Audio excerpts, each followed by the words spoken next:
So, a national day of rest on Sunday. Is this really a plan to save the American family, or is there something else going on here? Today, we're going to dive into a pretty controversial new proposal that's reviving a very old debate about faith, family, and the law in America. And the central question is huge, right? Could making everyone take Sunday off actually be the key to solving America's biggest social problems? It's a provocative idea for sure. And to really understand it, we've got to look at its long and, well, pretty complicated history. Okay, so here's our game plan for this explainer. First, we'll look at the proposal itself and its stated goals, saving the family. Then, we're going to zoom out to get some context on the rise of the Christian right and the whole history of what are called blue laws.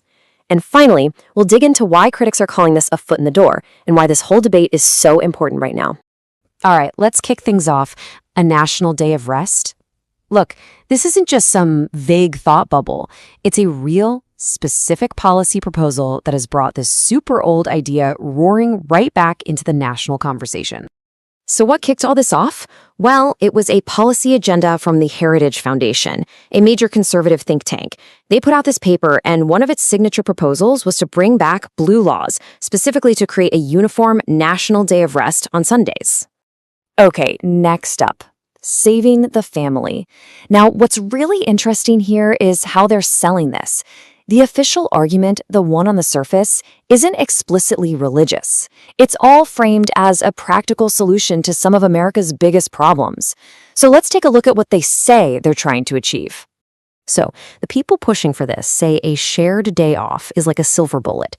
It'll solve a bunch of problems all at once. They're talking about strengthening families, helping to reverse declining birth rates, and, healing the nation's social fabric. And it's not just about time off. They're even throwing in financial perks like new tax credits and bonuses for parents, all designed to promote what they call traditional family structures. But here's the thing. A proposal like this doesn't just appear out of thin air, right?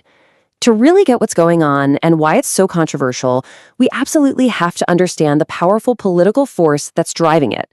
Which brings us to a really important question. Just who is the Christian right? All right, Section 3, the Christian right.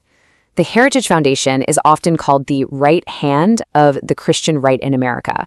So let's actually unpack that. What does that term even mean? And how did this movement get to be such a major player in American politics? Okay, so at its heart, the Christian right is basically a political movement. It's a coalition mostly made up of socially conservative evangelical Protestants and Roman Catholics. And their goal is pretty straightforward, to influence public policy so that it aligns with their values and beliefs. And of course, they get support from other conservative religious groups too. This is where it gets super interesting. The modern Christian right didn't start where you might think. It really came together as a political force in the 1970s. And the spark wasn't abortion or gay rights, not at first. It was actually the IRS threatening the tax-exempt status of private church-run schools. That's what got everyone organized. Then in '79, Jerry Falwell founded the Moral Majority, and bam, the focus shifted. And from there, in the '80s, their influence just skyrocketed, becoming a huge part of the Republican Party. Okay, on to the history of blue laws. Now, this idea of the government telling everyone to take a day off, it's not new, not by a long shot. It's all built on this old legal idea of blue laws. And what's kind of wild is that a lot of these laws are still technically active in some places today. So what even are they? Well, blue laws are just those local rules that stop businesses from doing certain things on Sundays. You've probably run into one yourself if you've ever tried to buy a car, or maybe even just some liquor on a Sunday in some parts of the country. But that begs the question, right? In a country that separates church and state, how are these laws even legal? Well, the whole reason they can exist comes down to one single landmark Supreme Court case from 1961, McGowan versus Maryland. This case, folks, is the bedrock. It created the legal justification that allows a law that looks religious to pass the constitutional test.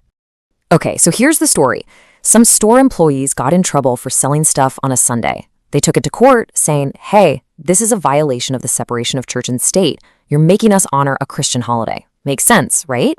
But the Supreme Court saw it differently. They basically said, yeah, okay, these laws started out with religious intent, but they've evolved.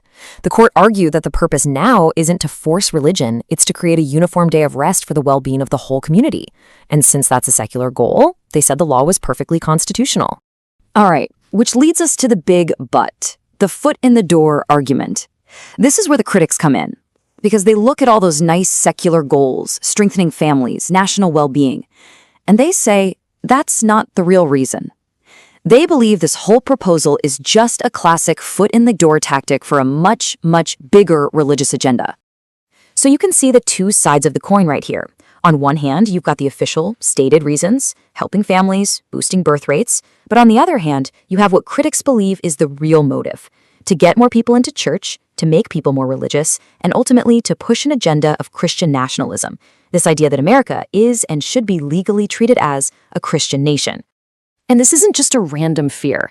The people who are worried about this point to history. They say there's a pattern. You start with laws that just make businesses close on Sundays, but those are often followed by laws that try to enforce Sunday worship more directly. That historical precedent, that's the whole reason for this foot-in-the-door concern. So, let's wrap this up. Why does all of this matter right now? With this idea actually being proposed, how are people taking it? Well, there are a few very different reactions popping up, especially from, religious communities that don't observe Sunday as their day of worship. It seems like the reactions really fall into four buckets. You've got sheer alarm, people who are genuinely scared this is the beginning of persecution. Then you have apathy, folks who are just like, well, this was going to happen eventually, nothing we can do. There's also a group open to compromise, thinking, a national day of rest, that might actually do some good. And then there's the fourth group who say, look, there are much bigger, more immediate injustices we need to be fighting right now. And that last point is summed up perfectly in this quote from Charles Mills. He basically says, concentrate on what's happening instead of what might happen. It's a really powerful call to focus our energy on the problems that are right in front of our faces today.